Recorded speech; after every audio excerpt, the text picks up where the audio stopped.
जय राधा माधव कुंज Vihari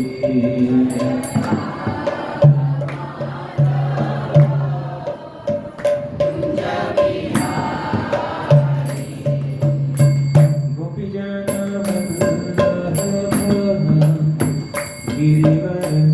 Girivardhari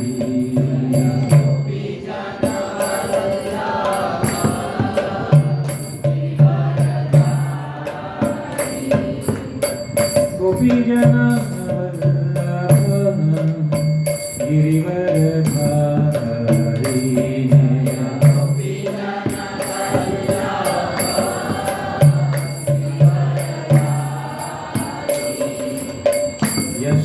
यशोदनन्दन व्रजजन Ranjan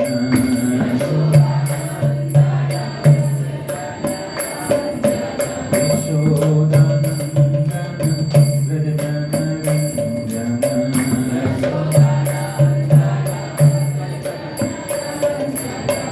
Yamuna तीरावनचारी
Hare Krishna,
उपस्थित समस्त भक्त वृंद की जय निताई गौर प्रेमानंदे। ओम नमो भगवते वासुदेवाय।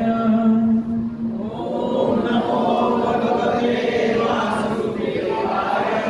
ओम नमो भगवते वासुदेवाय। ओम नमो भगवते वासुदेवाय। ओम नमो भगवते वासुदेवाय। ओम नमो भगवते वासुदेवाय। नारायणं नमस्कृत्यं नरं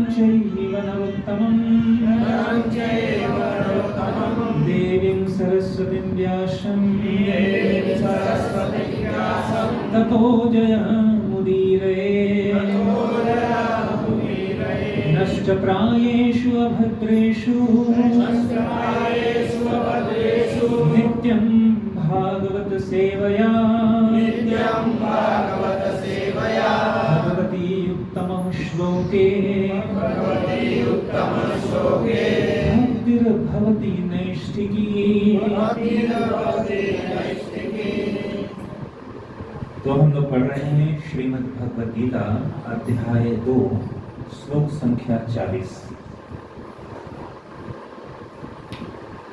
नेहाभिक्रमणसोऽस्ति प्रत्यवायो न विद्यते स्वल्पमपश्य धर्मस्य त्रायते महतो भयात्। तो शब्दार्थ सभी लोग पीछे पीछे दोहराएंगे।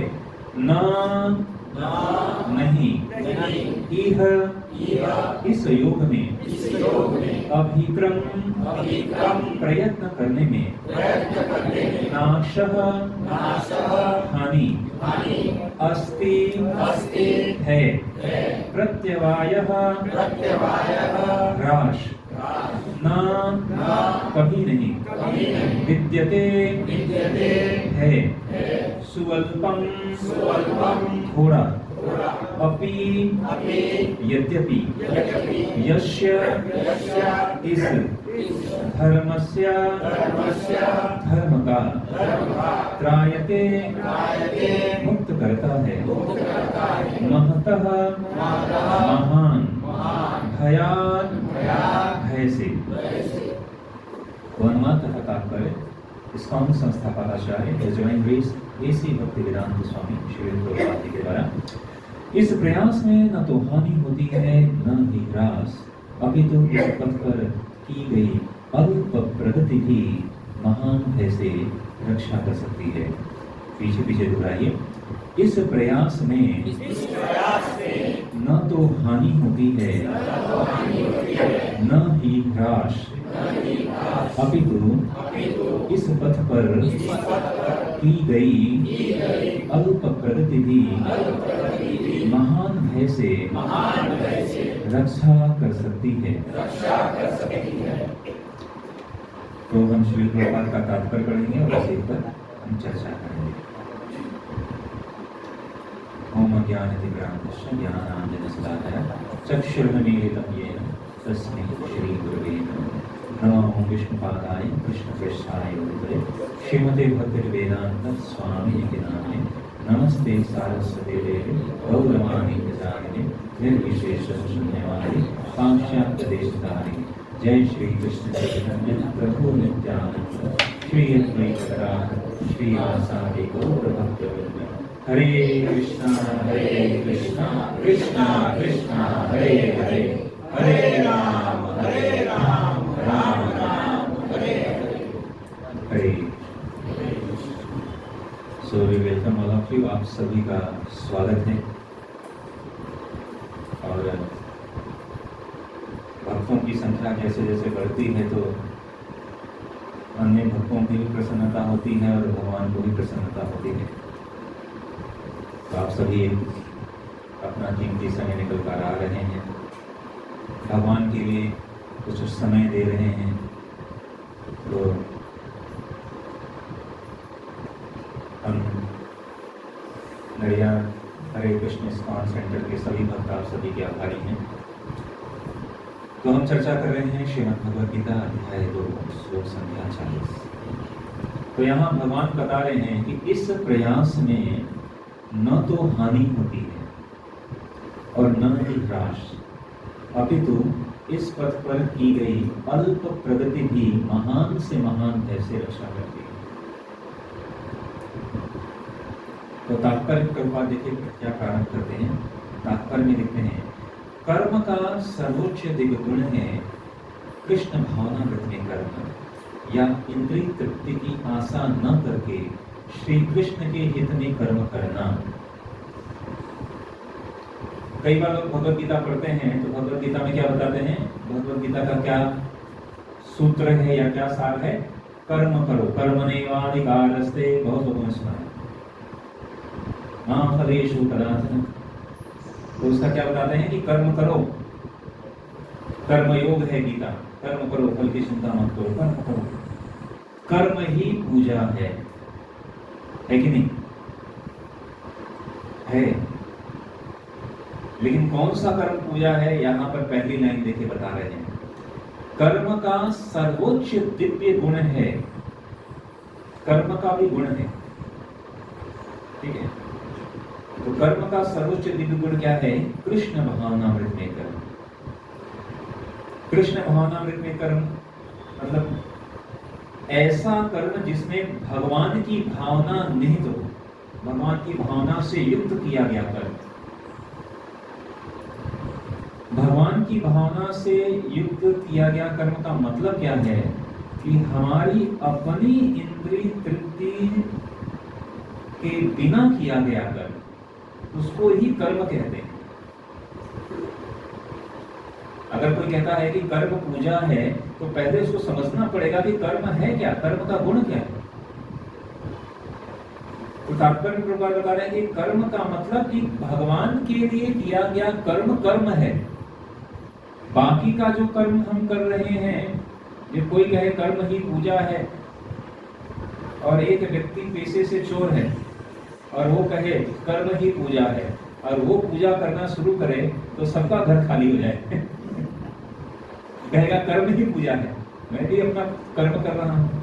कहेगा हर व्यक्ति अपना कर्म कर रहा है, मैं भी अपना कर्म कर रहा हूँ। तो क्या गवर्नमेंट उसके दिए किए गए कर्म को सैंक्शन करती है क्या? नहीं करती। तो गवर्नमेंट ने उसके लिए जेल बना दिया कि अगर तुमने ये वाला कर्म किया तो जेल में जाओगे, है कि नहीं? अगर आपने चोरी डकैती किया, मारपीट किया, तो आपको जेल जाना पड़ेगा, क्योंकि ये जो कर्म है ये गवर्नमेंट के द्वारा सेंसर नहीं किया गया, तो इसमें जेल जाना पड़ेगा। आप में से कोई जेल गया है क्या?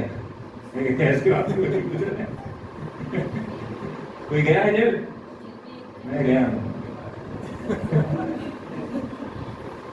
वहां पर भगवत गीता का प्रवचन देने गया था।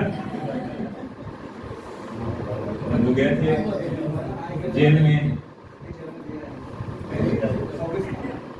सब मैंने पहला कि मैं जेल गया तो लोग कहते आधे लोग लड़के गए।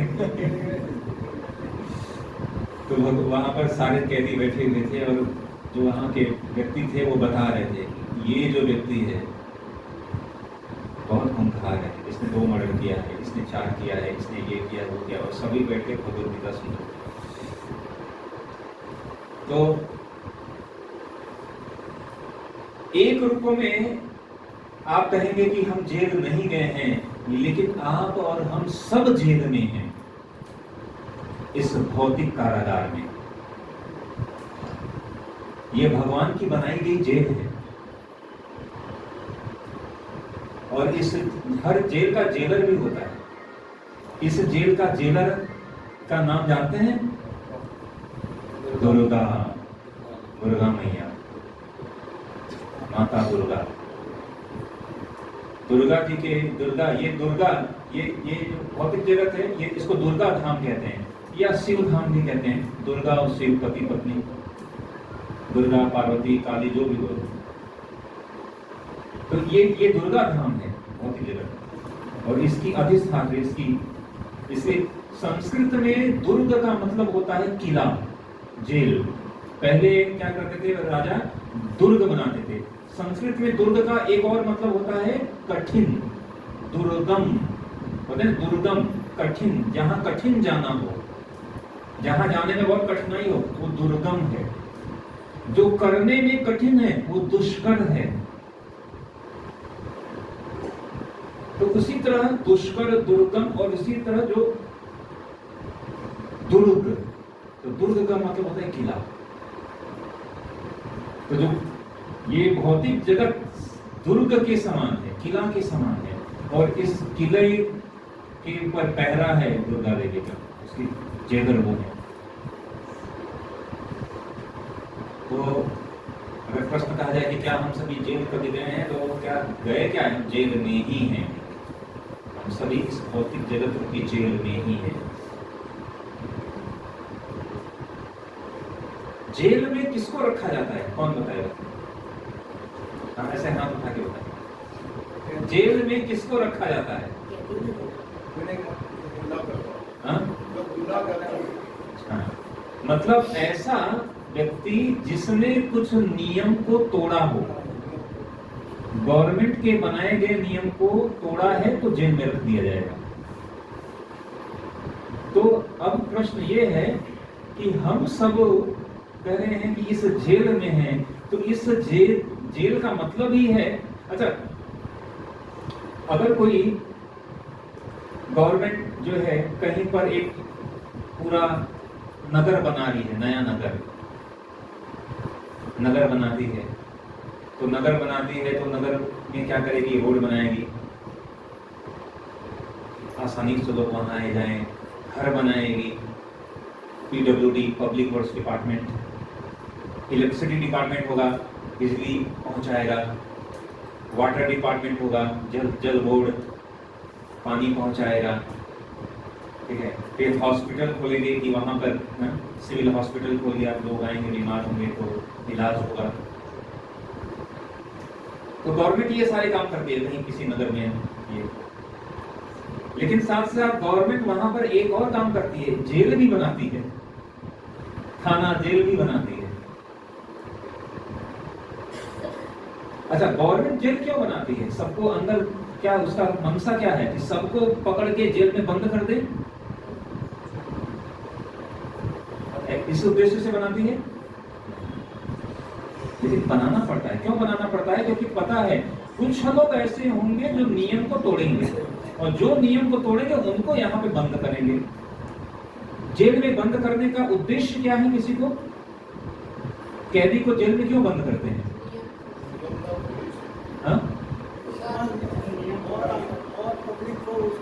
हाँ, एक पहला ये है कि जो कॉमन पब्लिक है उनको नुकसान ना पहुंचाए, भाई उनको डिस्टर्ब ना करे। एक ये उद्देश्य हो गया। और कोई है? हाँ, दूसरा, वास्तविक रूप में जेल में रखने का उद्देश्य ये होता है कि वहां पर करके उसको सुधार दिया जाए, थोड़ा उसको कुछ जो है थोड़ा दंड मिलेगा तो उसको पछतावा होगा, अरे मैंने ऐसा क्यों किया ऐसा, आगे से नहीं करेंगे। ऐसा बनाया तो इसलिए क्या है, लेकिन आजकल के तो जेल ऐसे हैं कि उसमें गया तो फिर उसके बाद तो छठा बदमाश बन के निकलेगा। हमारे मंदिर के अध्यक्ष बता रहे थे एक इंसिडेंट कि व्यक्ति था, उसने कुछ गड़बड़ी उससे हो गई, उसको जेल में बंद कर दिया गया। तो जब उनसे एक व्यक्ति मिलने गए तो उसने कहा कैसे हो, तो उसने कहा कि अब मुझे पता चल गया है क्या कि आगे मैं गड़बड़ी करूं तो फंसू न, यहाँ सब तरीका पता चल गया है। मतलब जेल में जाने का जो उद्देश्य था गवर्नमेंट का कि भाई जेल में जाओ और वहां पर सुधर जाओ। और अच्छा, अगर कोई कैदी सुधर जाता है तो गवर्नमेंट उसको खुद से आजाद कर देती है। जाओ, 15 अगस्त पर आजाद कर दिया, कोई आजीवन कारावास की सजा काट रहा है लेकिन उसका बहुत अच्छा व्यवहार है, तो 15 अगस्त 26 जनवरी ऐसे कोई विशेष तिथि पर गवर्नमेंट क्या करती है, उसको छोड़ देती है। पहले ही 10 साल पहले छोड़ दिया, होता कि नहीं ऐसा?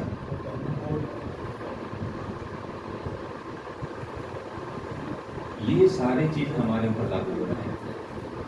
पहली बात कि हम जेल में बंद हैं, इसका मतलब ये है कि हमने भी नियम तोड़ा है, तभी तो जेल में भगवान ने बंद किया है। ये भगवान की बनाई गई जेल है।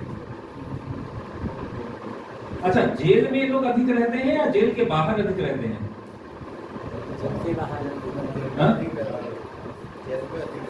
जेल से बाहर मैक्सिमम लोग जेल से बाहर रहते हैं ना, जेल में कम लोग होंगे, बाहर बाकी तो सब लोग बाहर ही रहते हैं। अब ये भौतिक जगत है जेल,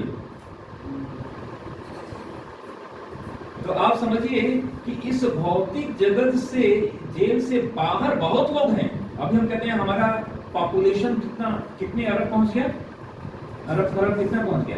140 करोड़। 140 करोड़ कहाँ का? वो तो इंडिया का 800 पूरे 800 करोड़ 800 पूरे वर्ल्ड का, ठीक है। तो 800 करोड़ हम कहते इतना जनसंख्या बड़ा है, लेकिन ये सारे 800 करोड़ लोग जेल में हैं। तो सोचिए जेल के बाहर कितने लोग होने चाहिए? कौन सा जेल के बाहर? ये भौतिक जगत एक जेल है। इसी तरह जैसे जेल ही, कोई जेल के अंदर कोई कैदी कहे नहीं भाई जेल ही केवल है, जेल के बाहर कोई दुनिया ही नहीं है। किसने देखा है? अरे भाई जेल से बाहर निकलोगे तब तो देखोगे।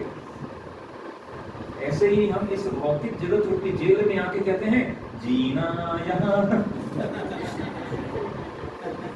मरना यहाँ, लेकिन इसके बाहर भी है भाई, आजाद होगे तो जेल के बाहर की दुनिया समझ में आएगी। जेल के बाहर बहुत बड़ी दुनिया है। इसी तरह इस भौतिक जगत के परे भी बहुत दुनिया है, आध्यात्मिक दुनिया, आध्यात्मिक दुनिया, आध्यात्मिक जगत। तो इस भौतिक जगत में हम बंद हैं, जेल के अंदर। भगवान चाहते नहीं है कि हम जेल में बंद हों, लेकिन हमने ही बदमाशी कर दी। बदमाशी की तो भगवान ने कहा ये जाओ, वहां जाओ, सुधर जाओ। समस्या क्या है कि हम यहाँ पे सुधरने के लिए आए हैं लेकिन सुधर नहीं रहे हैं, जैसे बल्कि बिगड़ गए हैं। और जेल में सुधरना चाहिए, जैसे बाहर के जेल में लोग जाते हैं सुधरने के लिए लेकिन बिगड़ जाते हैं, वैसे ही हम यहाँ पर सुधरने के लिए आए लेकिन और बदमाश हो गए हम। गवर्नमेंट नहीं चाहती है कि जेल में करें, फिर क्या करती है गवर्नमेंट जेल में? फिर साधु संतों को बुलाती है प्रवचन देने के लिए, जाओ भगवत गीता का प्रवचन देकर कुछ तो इन लोगों को कुछ बताओ कि बाहर निकले, ये तो क्या करें। तो इसी तरह फिर भगवान भेजते हैं साधु को कि जाओ, इनको लगता है जेल ही केवल दुनिया है, उनको बताओ कि इस भौतिक जगत से परे भी यत गत्वा न निवर्तन्ते तद्धामं परमं मम, इस भौतिक जगत से परे भी भगवान का नित्य शाश्वत धाम है, वैकुंठ धाम है, जहाँ पे कोई समस्या नहीं है, कोई कुंठा नहीं है। भगवान के धाम में केवल आनंद ही आनंद है, कोई दुख नहीं है, कोई समस्या नहीं है वहां पर। तो ये हमें ये समझना पड़ेगा। अलग ये अलग ही विषय होगा, वापस हो क्या जाते हैं, फिर कभी और चर्चा करेंगे। तो हम ये बात कहाँ से आए थे कि कर्म, कौन सा कर्म, कैसा कर्म? तो कर्म का सर्वोच्च, वास्तविक में कर्म वही है जो भगवान के लिए किया जाए, वो कर्म है। अन्यथा बाकी का तो विकर्म है। तो कर्म वही, कर्म पूजा वाला कर्म वही है जो भगवान के लिए किया जाए, भगवान को समर्पित करके किया जाए, ये बात बता रहे हैं। ऐसे कर्म का लघु आरंभ होने पर भी कोई बाधा नहीं आती है। कैसे कर्म का? जो कि भगवान के लिए किया जाए, कृष्ण भावनामृत में किया जाए, ऐसे कर्म का छोटा भी प्रारंभ होता है तो उसमें कोई समस्या नहीं, और न ही कभी इस आरंभ का विनाश होता है। भौतिक स्तर पर आरंभ किए जाने वाले किसी भी कार्य को पूरा करना होता है, अन्यथा सारा प्रयास निष्फल हो जाता है। ये बहुत बड़ी बात समझनी है। आप कोई भी कार्य शुरू किए और अधूरा छूट गया तो वो कोई उसका पूछेगा नहीं। जैसे मान लीजिए आपने पढ़ाई शुरू की, ग्रेजुएशन, और 3 साल का ग्रेजुएशन है या 4 साल का ग्रेजुएशन है, 2 साल जो भी है, और आपने 1 साल करके छोड़ दिया, कोई मतलब नहीं है, तो आपको कुछ भी नहीं मिलेगा, डिग्री वगैरह कुछ नहीं मिलेगा, वो 1 साल का समय भी व्यर्थ हो जाएगा। आप जाकर कहीं कहोगे ग्रेजुएशन हाँ मैंने किया है लेकिन 1 साल, तो उसका कोई मतलब रहेगा नहीं, उसका वो हम मानेंगे। आप ग्रेजुएशन शब्द लिख भी नहीं सकते आप। जब तक भौतिक जगत में किसी कार्य का जब तक समापन न हो जाए तब तक उसका कोई अर्थ नहीं माना जाता है। कोई बच्चा तैयारी कर रहा है, गवर्नमेंट जॉब, सिविल सर्विसेज, ठीक है, तैयारी कर रहा है, 1 साल 2 साल 4 साल 5 साल, लोग उसको कहेंगे क्या कर रहा है, ये है वो है। जिस दिन वो सफल होगा उस दिन लोग कहेंगे वाह क्या बात है, ये 10 साल तक लगातार डटा रहा, और सफल नहीं हुआ तो लोग कहेंगे 10 साल तक समय बर्बाद करता रहा, है कि नहीं? लोग यही कहेंगे। अगर सफल हो गया ना तो लोग उसके कसीदे पढ़ेंगे, इंटरव्यू पे इंटरव्यू होगा, ये समस्या हुआ, ये समस्या हुआ, बिना खाना खाए, बिना पानी पिए वो रहा, यहाँ ये किया वो किया, सब लोगों ने विरोध किया लेकिन फिर भी देखो सफल हो गया।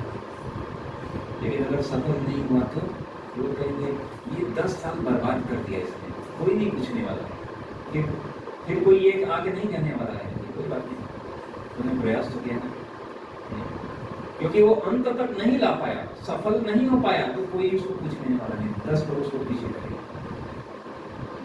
लेकिन आध्यात्मिक कार्य में ऐसा नहीं। नेहा विक्रमनाशोऽसि प्रत्यवायो न विद्यते स्वल्पमपश्य धर्मस्य, थोड़े से भी थोड़ा सा भी अगर आप कुछ करोगे, त्रायतो महतो भया, बड़े से बड़े भय से रक्षा कर सकते हैं। थोड़ा सा अजामिल ने एक बार बोल दिया नारायण, पूरे जीवन भर कोई अच्छा काम किया ही नहीं, और अंतिम समय में मरते समय बोलिया नारायण नारायण। जब यमराज के दूत आ गए इसको लेने, तो वो भगवान का नाम नहीं पुकारा था, वो अपने पुत्र को बुला रहा था, नारायण नारायण, डर गया था। सुखदेव गोस्वामी श्रीमद् भागवत में कहते हैं कि भगवान का नाम इतना शक्तिशाली। आप देखिए, स्वल्पम अपश्य, थोड़े से कितने महान से महान व्यक्ति होगी, उसने केवल भगवान का नाम पुकारा। सुखदेव गोस्वामी कहते हैं कि वो अजामिल जो था वो पुत्रोपचारितम, भगवान का नाम नहीं पुकारा था, पुत्र का नाम पुकारा था। हालांकि पुत्र का नाम भगवान के नाम पे रखा हुआ था उसने, नारायण। तो भगवान ऐसे हैं कि भगवान का नाम जो है हरि नाम, हरि नाम इतना पावरफुल है, इतना पावरफुल है कि वास्तविक रूप में केवल हरि नाम का आभास भी सारी समस्याओं को निपटा सकता है। जैसे उदाहरण के लिए, सूरज जब निकलता है तो सूरज निकलने से पहले, जब सूर्य निकला नहीं है उससे पहले ही अंधकार खत्म हो जाता है।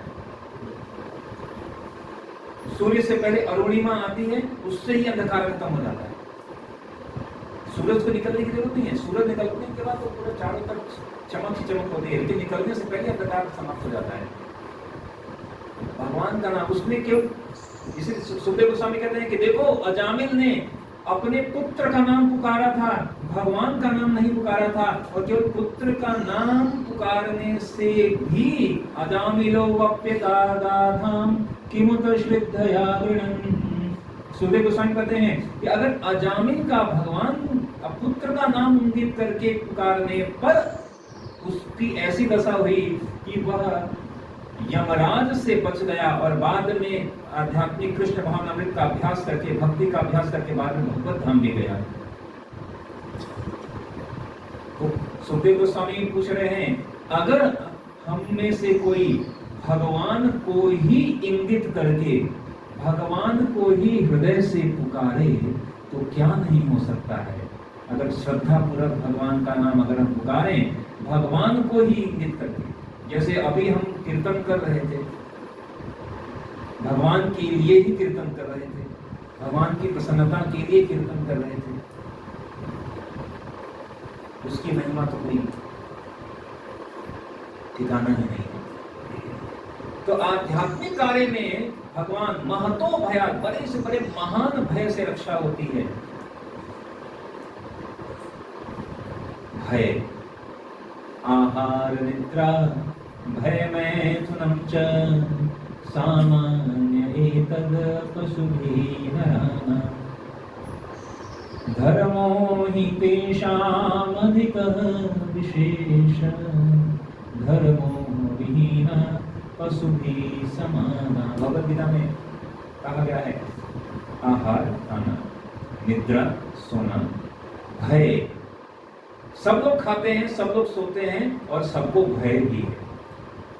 और मैथुन मतलब सभी विवाह के बाद संतान उत्पत्ति करते हैं, परिवार बढ़ाते हैं, वंश बढ़ाते हैं। ये चार चीज सब लोग करते हैं। सामान्य एतद, ये सभी करते हैं। कौन कौन? पशु भी और मनुष्य भी। पशु भी नराणाम, तो हम भी पशु हो गए, वही पशु भी वही कर रहे हैं, हम भी वही कर रहे हैं। लेकिन कह रहे हैं कि धर्मो ही तेषाम अधिकः विशेषः, हमारे पास पशु के लिए कोई धर्म नहीं है, हमारे लिए धर्म है। पशु का कोई धर्म नहीं, उसके लिए कोई नीति नियम नहीं है, हमारे लिए धर्म है, सही गलत। पशु भोग योनि है, एक पशु दूसरे पशु को मारकर खा जाएगा, उसको उसका पाप नहीं लगेगा, क्योंकि उसको वो योनि दी गई। एक शेर शिकार करेगा हिरण का, तो शेर को पाप नहीं लगने वाला। लेकिन अगर एक मनुष्य शिकार करेगा हिरण का, तो मनुष्य को जीव हत्या का पाप लग जाएगा। मनुष्य के लिए धर्म है, क्या करना है क्या नहीं करना है, ये नियम है, नियम बनाए गए, दिए गए। तो भय, हम सबको भय है, सबको अलग अलग तरीके का भय है। और सभी भय में सबसे बड़ा भय क्या है? मृत्यु का, मरने का सबको भय।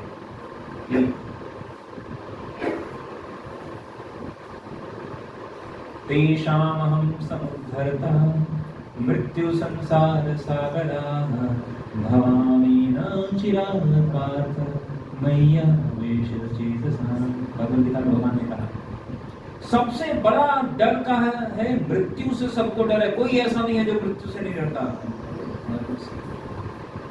हर व्यक्ति मृत्यु से डरता है, कोई नहीं चाहता है। सबको पता है मृत्यु आनी है, लेकिन कोई चाहता नहीं है कि आए।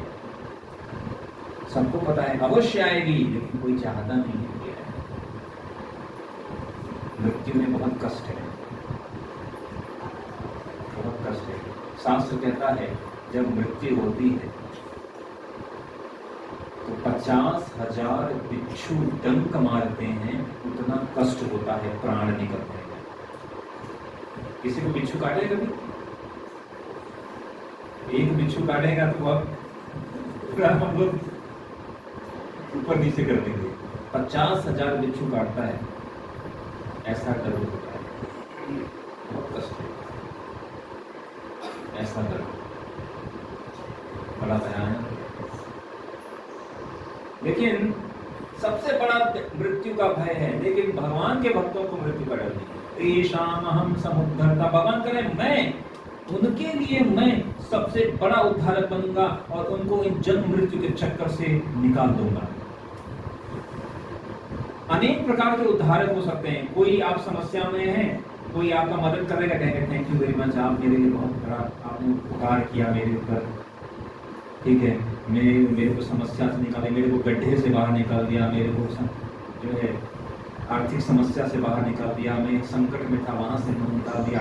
लेकिन एक समस्या जो मृत्यु का संकट है, कोई भी मृत्यु के संकट से बाहर निकाल नहीं सकता है।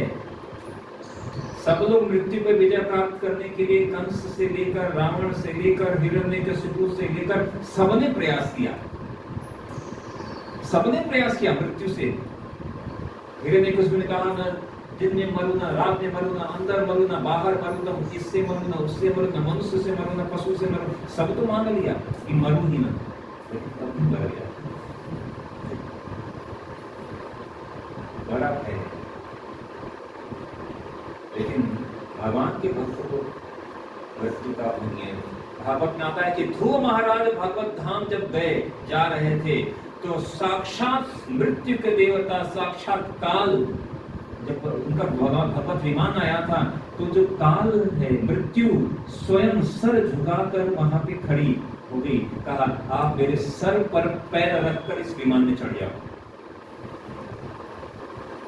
भगवान के भक्त मृत्यु के सर के ऊपर पैर रखकर विमान में चढ़ गए। उनको मृत्यु का भय नहीं। तो भगवान की भक्ति ऐसी है, ऐसी शक्तिशाली, ऐसा भगवान का नाम। और भगवान क्या कह रहे हैं कि इसमें न तो कोई ह्रास है न तो हानि है। ये एक ऐसी चीज है जिसमें कभी एक ऐसा बिजनेस जो कभी घाटे में ना जाए। लोग बिजनेस खोलते हैं तो उनको डर होता है कि घाटे में ना चला जाए। एक ऐसा बिजनेस जो आज तक कभी घाटे में गया ही नहीं है। मैं आपको बताऊं कि एक ऐसा शेयर है जो कभी भी घाटे में नहीं गया है। कोई बताइए, हम उस पर शेयर मार्केट में लगा देते हैं, उस शेयर पर पैसा 5 करोड़ लगा, 10 जितना है सब लगा देते हैं। आज तक अगर कोई कहे कि ऐसा कोई शेयर मार्केट में ऐसा शेयर आया है, स्टॉक आया है, आज तक कभी घाटे में नहीं गया।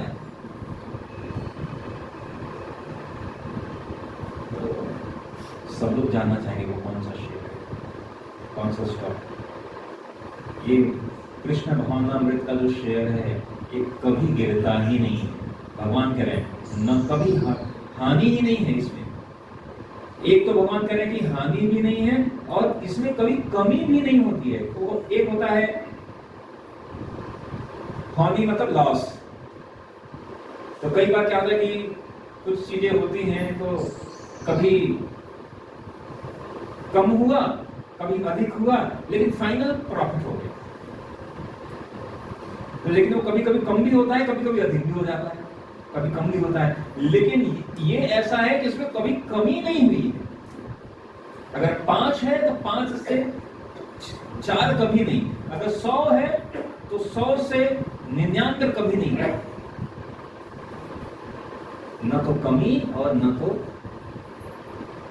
नुकसान, दोनों नहीं। तो भक्ति में जो हम अभ्यास करते हैं, वो भक्ति का अभ्यास, भक्ति जब हम करेंगे तो उसका जो अकाउंट मेंटेन होगा ना, वो हमेशा केवल बढ़ता है। भौतिक जगत में जैसे आनंद है, भौतिक जगत का आनंद घटता है।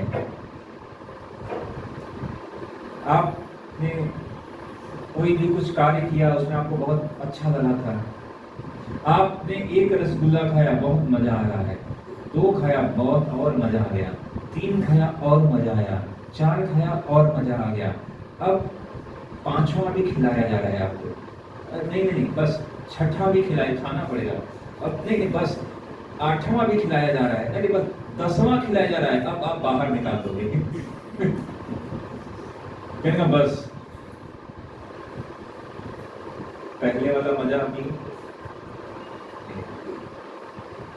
सेम रसगुल्ला, सेम गुलाब जामुन, अब मजा नहीं रहा, खत्म मजा। जैसे जैसे कोई भी चीज, पहली बार हमने एक 4 व्हीलर गाड़ी ली, बढ़िया सा, कौन सी लेटेस्ट गाड़ी क्या आ रही है? Tesla, automatic. तो आप टेस्ला ले लिए, लैम्बोर्गिनी ले लिए, ऑडी ले लिए, कुछ भी, सब लोग कहेंगे कॉन्ग्रेचुलेशन, आपको बहुत बहुत बधाई है, ये गाड़ी क्या आप दिखाओगे, क्या एकदम देखो क्या फंक्शन है, ये सब है। और 10 साल के बाद आपको कहेंगे, अरे आप 10 साल पहले आपने टेस्ला लिया था ना, अब वो टेस्ला तस्ला बन गया है। अब वो तस्ला कहीं बेच दिया उसको, नया उस समय लिया था, अब वो आनंद नहीं रहा कि अरे हाँ, आपको मालूम किसी की जॉब लग गई, हर जगह सब बताएगा मेरी जॉब लग गई, मेरी जॉब लग गई, मेरी जॉब लग गई, हर जगह जहाँ नहीं भी जाना है वहां भी घूम के आएगा, अरे क्या हाल चाल है, क्या मेरी जॉब लग गई, बता के आएगा। लेकिन 2 साल के बाद, 5 साल के बाद कहेगा तुम्हारी जॉब लगी थी ना, बहुत बढ़कर है, अभी छोड़ दिया उसको, क्या कर, बड़ा टेंशन है, अभी प्रमोशन की टेंशन है, प्रमोशन मिल जाए इसमें, ठीक है, बढ़ा नहीं रहे, सैलरी नहीं बढ़ा रहे हैं, काम बहुत करा रहे हैं, 12 घंटे का, 8 घंटे का बोलकर 12 घंटे काम करा रहे हैं, घर पर भी काम कराते हैं, अंदर भी काम कराते हैं, वो आनंद, वो पहले दिन जो आनंद था वो आनंद नहीं है। आप कोई भी उदाहरण ले लो, भौतिक जगत का कोई भी आनंद ले लो, शादी के दिन लोग घोड़ी पर बैठकर बहुत आनंद मनाते हैं, फिर उसके बाद सबको बताने की कोई भी आनंद, भौतिक जगत का आनंद यह है कि जो आनंद है लेकिन वो फिर कम होता जाएगा। आध्यात्मिक जगत का आनंद क्या है? आज इतना है, कल इतना है, कल इतना है। आनंदाम्बुधिवर्धनम प्रतिपदम पूर्णामृत स्वादनम सर्वात्म संपन्नम। ऐसे बढ़ रहा है आनंदाम्बुधिवर्धनम, आनंद का सागर, और वो भी प्रतिपदम, हर कदम पर बढ़ रहा है और बढ़ते बढ़ते अमृत का आस्वादन करने वाला है। आध्यात्मिक जगत का आनंद, भौतिक जगत का आनंद घट रहा है, आध्यात्मिक जगत का आनंद बढ़ रहा है, ये अंतर है। तो आध्यात्मिक जगत में कभी कमी नहीं है। इसीलिए भगवान ने हमको यहाँ पर इस जगत में भेजा, मनुष्य जन्म दिया कि भाई इस मनुष्य में इस जाकर यहाँ पर ऐसा कार्य करो कि वापस इस किले से बाहर निकलकर वापस वास्तविक घर में जा सके हम। ये हमारा वास्तविक घर नहीं है, टेम्पोररी है, यहाँ पर किराएदार के रूप में है हम अभी बस। ये शरीर भी बस किराए का शरीर मिला हुआ है, खत्म हो जाएगा। जैसे हम ट्रेन में जाते हैं, बोगी रिजर्व कर दिए, S3 45 सीट है और जाकर आप बैठ गए। यहाँ से आपको जाना है मथुरा, आप जाकर बैठ गए नडियाद से गाड़ी में, S3 45 मेरी सीट है, यस बैठ गए। मथुरा आ गया, कहें भाई उतरो, कहेगा नहीं S3 45 मेरी सीट है, कि भाई खत्म, बस मथुरा आ गया, जाओ छोड़ो, तुम्हारी सीट थी, किसी और ने रिजर्व कर ली है। ऐसा ही है, हम यहाँ पर कुछ समय के लिए आए, ये मेरा है, फिर कहेंगे अभी तुम्हारा खत्म, सीट खत्म, जाओ दूसरी जगह जाओ, दूसरा शरीर लो, खत्म, फिर दूसरी गाड़ी, फिर से वही सीट।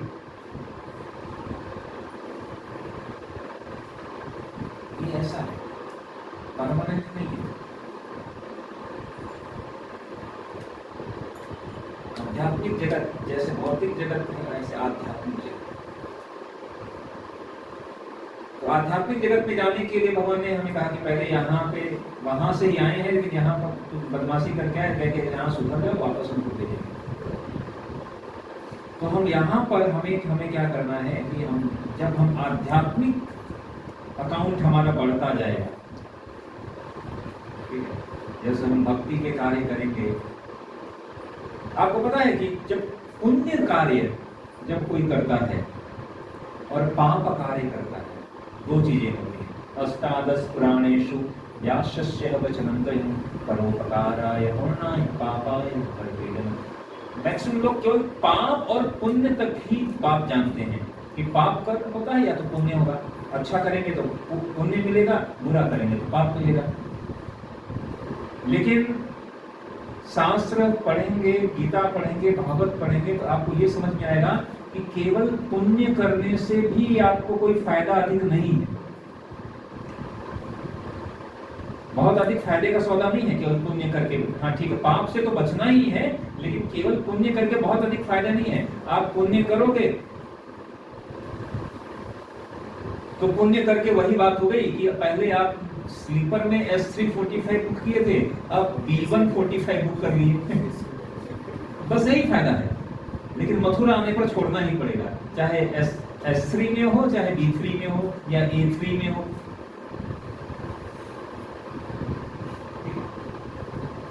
तो छोड़ना तो पड़ेगा ही ऐसा। तो पुण्य करेंगे तो क्या होगा, कुछ अच्छा शरीर मिल जाएगा, अच्छे घर में मिल जाएगा, जन्म लेते ही आप बन जाओगे अंबानी।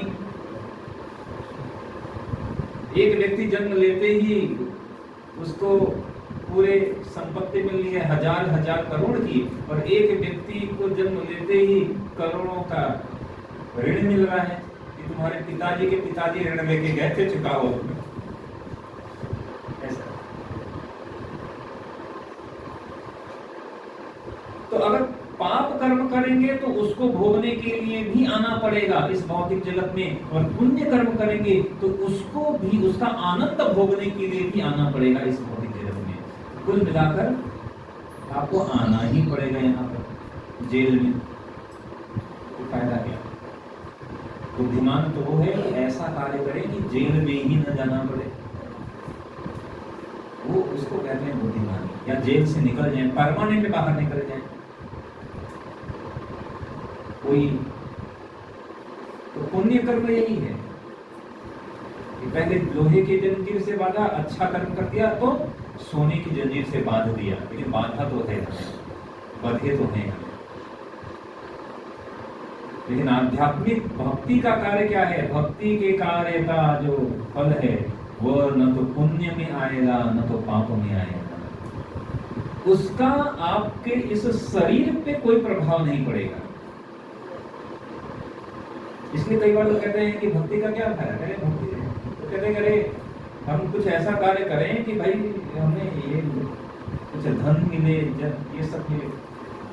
लेकिन धन मिलेगा भी तो यही खत्म हो जाएगा ना, आप लेके नहीं जा सकते हो। आप जब यहाँ से प्रस्थान करोगे इस जगत से, तो आप क्या लेकर जा सकते हो? कुछ नहीं। खाली हाथ आए थे और खाली हाथ ही जाएंगे, कुछ भी नहीं ले जा सकते। आज तक आपने जो भी इकट्ठा किया वो सब यहीं छोड़कर जाएंगे, छूट के जाएगा। यहाँ तक कि अपने परिवार भी यहीं छूट के जाएगा। फिर गए, फिर कौन सा परिवार आपके लिए? खत्म परिवार। हाँ, कुछ लोग याद करेंगे कि आप अच्छे थे, ये थे, वो भी कुछ समय तक, वो भी धीरे धीरे भूल जाएंगे, फिर एक दिन वो भी चले जाएंगे। ऐसे ही हर व्यक्ति जाएगा। क्यों? क्योंकि यहाँ पर ये सब, तो हमें ऐसा कार्य करना है, आध्यात्मिक कार्य ऐसा। कृष्ण भावनामृत में किया गया जो कर्म है, वो कह रहे हैं ऐसा कर्म है कि ये कभी कम नहीं होगा। पुण्य भी कम होगा और पाप भी कम हो जाएगा। पाप को अगर भोग लोगे, सजा भोग लोगे, तो पाप को खत्म कर दिया जाता है। पुण्य भोग लिया, किसी ने बहुत अच्छा पुण्य किया, उसको स्वर्ग लोग भेज दिया, जाओ स्वर्ग में भोग कराओ। स्वर्ग में गया, या बहुत समय तक पुण्य भोगा, धीरे धीरे भोगते भोगते उसका पुण्य खत्म। उसी प्रकार है कि आप एक होटल में गए, 5 स्टार होटल में गए और 5 करोड़ रुपए लेकर, तो कहे यार बुकिंग है, यार बहुत लंबे समय तक, कितना 2 साल तक की बुकिंग है, 1 साल तक की बुकिंग है, 6 महीने तक की बुकिंग है। लेकिन 6 महीने के बाद प्रतिदिन किराया खत्म हो रहा है ना उसका, क्योंकि प्रतिदिन उसका किराया 50,000 का है।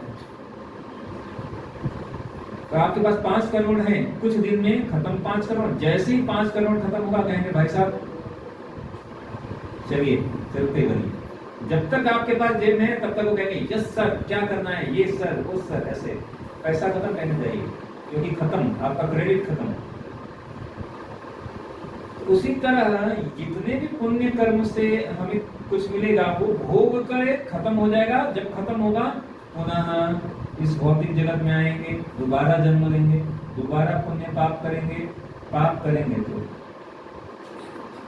नरक की यातनाएं, और यहाँ पर भी यातनाएं, और कुछ पुण्य करेंगे तो यहाँ पर या स्वर्ग। इस तरह के अनेकों लाभ मिल सकते हैं, लेकिन पुनः खत्म हो जाएंगे।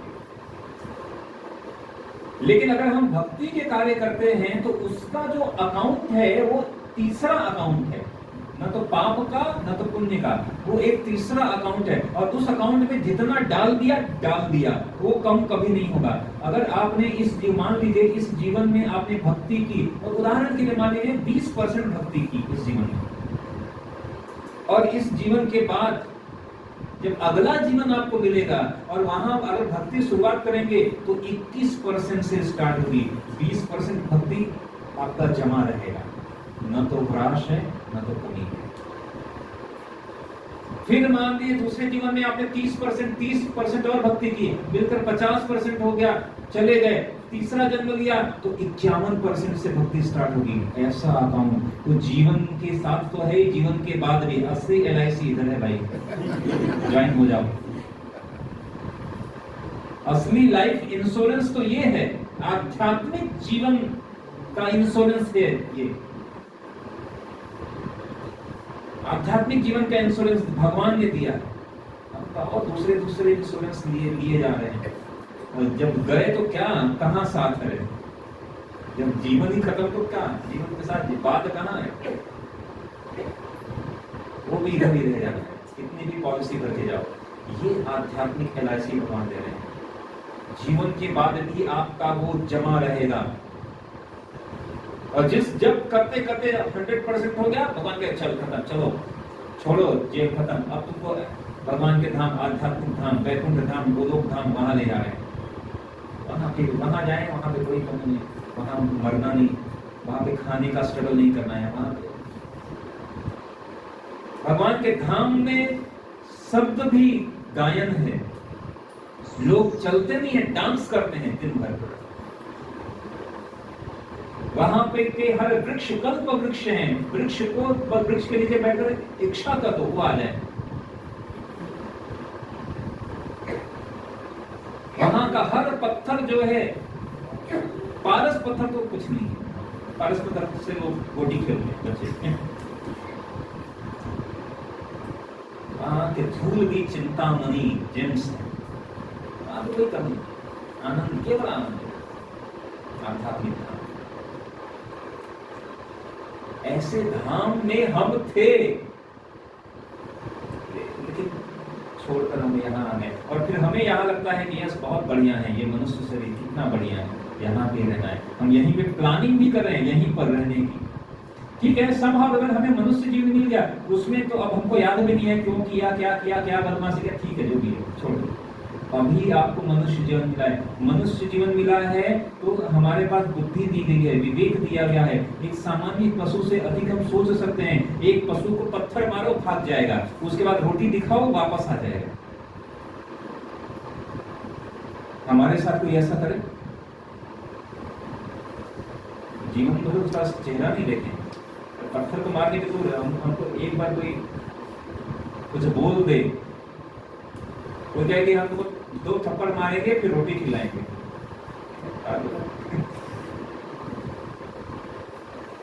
पशु के लिए क्या है, आ जाएगा आहार निद्रा भय में, तो वहीं तक बस उसकी सोच बस वहीं तक है। डिस्कवरी चैनल देखते हैं ना, डिस्कवरी वाइल्ड चैनल, कोई देखेंगे आप दिखाएगा एक ही चीज दिखाएगा कि शेर जा रहा है खाना खाने, शेर सो गया, ठीक है, वह हाथी शेर को दौड़ा रहा है, शेर भाग रहा है डर के मारे, यही सब दिखाएगा। और आहार निद्रा भय, भय मतलब रक्षा करना, और संतान उत्पत्ति, इसके अलावा किसी पशु में और कुछ है क्या? नहीं, बस यही चीज, जहां मिला खा लिया, जहां मिला सो गया।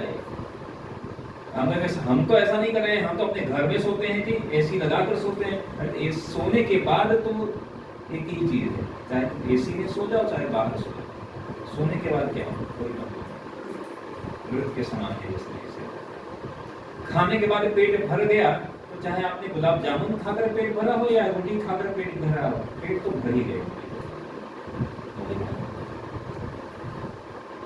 स्टैंडर्ड लाइफ थोड़ी बढ़ गई, लेकिन उससे कोई अधिक लाभ नहीं है, छोड़ के तो जाना पड़ेगा उस जीवन को भी छोड़ कर जाना पड़ेगा। तो महत्वपूर्ण ये है, ये हमें समझना है, ये हम ऐसा कार्य करें कि वापस इस जगत में दोबारा ना आना पड़े। कोई चाहता है क्या कि जब हम मरे तो दूसरी बार पुनः इसी नड़ियात में जन्म हो, भगवान कृपा करके वापस इस नड़ियात में जन्म लेगा। ठीक है, एक बार जाएंगे दोबारा आएंगे, थोड़ा तब कलयुग इतनी तेजी से बढ़ रहा है तो बड़ा समस्या है।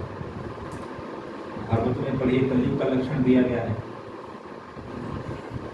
एक ऐसे समय आएगा कि लोग, पहले लोग 100 साल जीते थे, अब लोग 70-80 पर चले जा रहे हैं।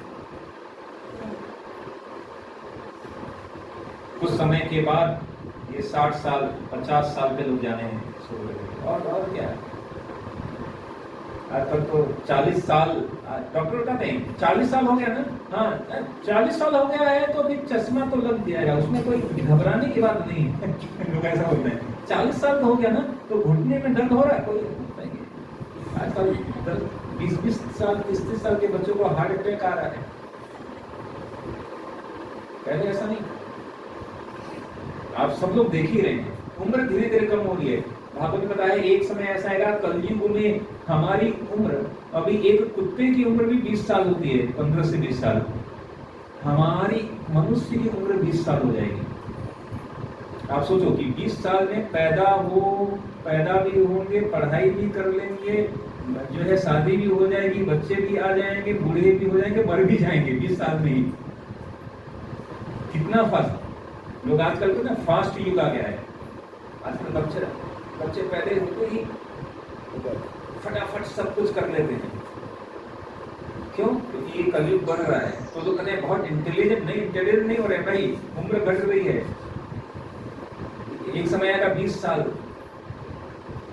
लोगों की हाइट भी धीरे धीरे कम हो रही है। ये सब सिम्टम्स है कलयुग का। लोगों की बुद्धि कम हो रही है, याद रखना नहीं है रहा है। आप कुछ याद रखने के लिए बोलो तो लोग क्या कहें। मेरे एक मित्र थे, उन्होंने कहा कि उनको डॉक्टर ने कहा कि तुम बादाम खाया करो, याद रखने के लिए बादाम खाओ। तो उन्होंने बादाम खाने के लिए भी अलार्म लगा दिया। उसमें लिखा कि बादाम खाने का टाइम हो गया। अच्छा, वहां तक तो ठीक था, लेकिन उन्होंने बादाम खाने के लिए जो अलार्म लगाना था, अलार्म लगाने के लिए भी अलार्म लगा दिया कि अलार्म बादाम खाने के लिए अलार्म लगाना है। यही बात, मतलब ये एडिशनल बात हो गई ना। मैंने कहा आपको वास्तविक में बादाम की जरूरत है, खाओ पहले, तुम बढ़िया से खाओ। क्या करें, हमारी ऐसी ही हुई है। एक समय होता था कि जब गुरुजी पढ़ाते थे और सारे बच्चे पढ़ते थे और बस बोलते थे और सुनते थे। अब टीचर बोलते हैं तो लोग रिकॉर्ड करते हैं, लिखते हैं। लिखने का जमाना तो पीछे छूट गया है आजकल रिकॉर्डिंग भेज देते हैं। मैं रिकॉर्डिंग भेज देता हूँ और सुनने के बाद भी याद नहीं रहता है। हमारी हालत ऐसी है, नहीं याद रहता है। और बात क्या, भागवत और गीता की क्या कहा जाए, तो याद नहीं है।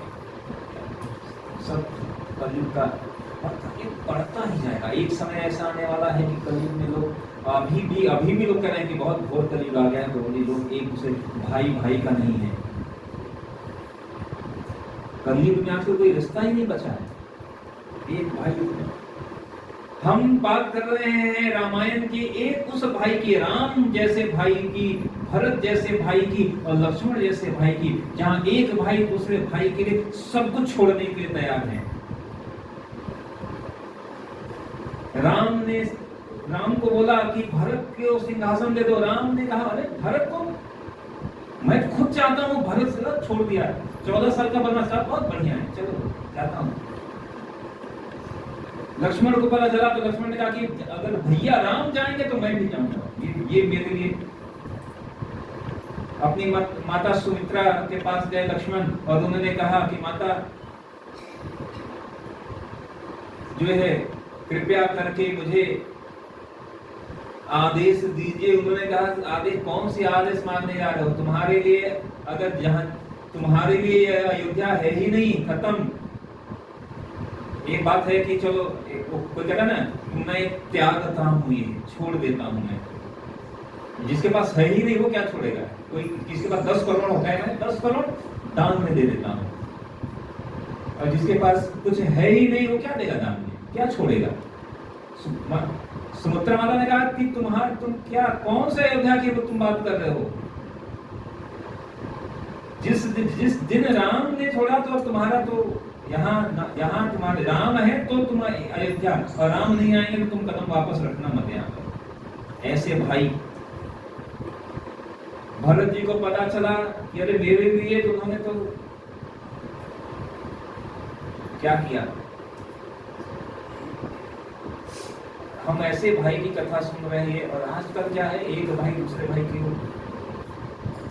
ऐसा कलयुग बढ़ रहा है। आने वाले समय में वो कहते थे अभी तो एक रिश्ता बचा है कि माता पिता का अपने बच्चों के प्रति। उसके लिए भी आज कलयुग में क्या क्या सुनने को आ रहा है कि अपने ही बच्चे को मार दे रहे हैं लोग, या बच्चे ही माता पिता को मार दे रहे हैं। आने वाले समय में क्या कलयुग आएगा, और उस समय हम दोबारा यहाँ पर आकर रहना चाहते हैं क्या? दोबारा ऐसा निकल लो यहाँ से, जेल से निकल लो। बहुत खतरनाक है जेल, हमेशा ही खतरनाक है। जैसे वहां का जेल, ये भी जेल ही है, और दिन पर दिन समस्या बढ़ती जाएगी। तो इसीलिए भगवत भक्ति उपाय है, ये मनुष्य जन्म भगवान ने दिया है, बहुत दुर्लभ है। समय निकल गया है, निकलता ही जा रहा है। प्रतिदिन हम उम्र बढ़ नहीं रही है, प्रतिदिन उम्र घट रही है, हमारी घटती ही जा रही है। कितना है ये भी नहीं पता, चले जाएंगे। लेकिन जितना भी है, अभी से अगर हम भक्ति करना शुरू कर दें, जहां हो जैसे हो, घर में हो घर में रहकर करो, ऑफिस में हो ऑफिस, जहाँ स्टूडेंट हो स्टूडेंट के रूप में करो, जहां हो वहां से रहकर भक्ति के लिए कदम उठाओ। भक्ति स्वतंत्र है, कहीं से भी किसी भी अवस्था में भक्ति की जा सकती है। उसके लिए ऐसा नहीं है कि आप, भगवान ने ऐसी व्यवस्था बना रखी है कि आप कहीं से भी कर सकते हो। और भक्ति करने का सबसे आसान तरीका क्या है? सबसे सरल तरीका है भक्तों का संग करना। अगर भक्तों का संग नहीं करेंगे तो भक्ति कर ही नहीं सकते, क्योंकि मन हमें नचा देगा, घुमा देगा। तो भक्तों का संग मौजूद है, भक्तों के संग में आएंगे, साथ में हम कीर्तन करते हैं, कितना अच्छा लगता है। साथ में बैठते हैं, साथ में भगवान का प्रसाद लेंगे, अच्छा लगता है। साथ में श्रवण करेंगे भगवान की कथा का, तो ये अवसर फिर दोबारा नहीं मिलेगा, इस मनुष्य जीवन के बाद दोबारा नहीं मिलने वाला है। तो अधिक से अधिक हम इसका सदुपयोग करें, लाभ उठाएं, अकाउंट को बढ़ाएं, इस आध्यात्मिक अकाउंट को बढ़ाएं। कभी कम होने वाला नहीं है, कोई चिंता नहीं है। बस एक बार जितना भी दे दिया, कहते हैं कि अगर एक बार भी भगवान का नाम लिया तो भगवान उसको नोट करते हैं, और जो जीवन भर भगवान का नाम लेगा भगवान उसके लिए क्या कर सकते हैं।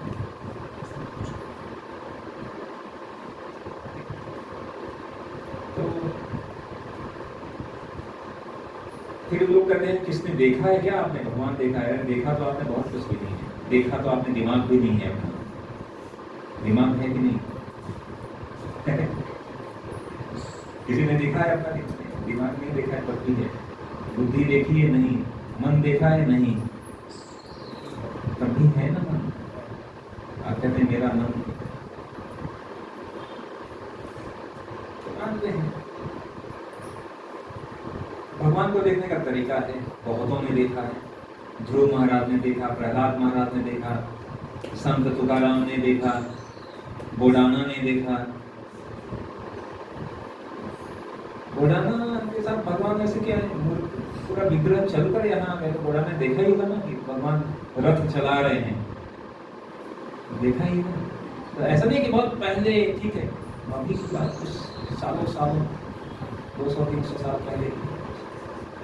भगवान को भी देख सकते हैं, लेकिन क्वालिफिकेशन होना चाहिए। First deserve and then demand. आप डिमांड करो नहीं, मेरे को पीएम से मिलाओ। पीएम से मिलने के लिए पहले डिजर्व तो करो। आप डिजर्व करोगे तो पीएम ही आपको खुद बुला लेंगे, या पीएम भी आ जाएंगे, कहेंगे आप मिल रहा हूँ। First deserve and then demand.